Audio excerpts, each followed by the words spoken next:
আসসালামু আলাইকুম। আপনারা সবাই কেমন আছেন? আম কাটতে কাটতে আপনাদের সাথে কয়েকটা কথা বলি। দেখেন আমরা কাটতেছি, আমরা কত সুন্দর একটা আম দেখছেন, অনেক সুন্দর আমের গ্রান বেড়ে গেছে, আমরা মিষ্টি মনে হইতেছে।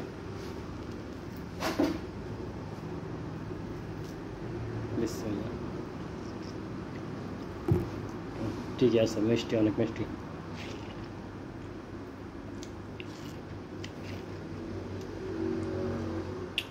তিন কেজি আম 10 টাকা, আর মালয়েশিয়াতে আম সারা বছরে পাওয়া যায়।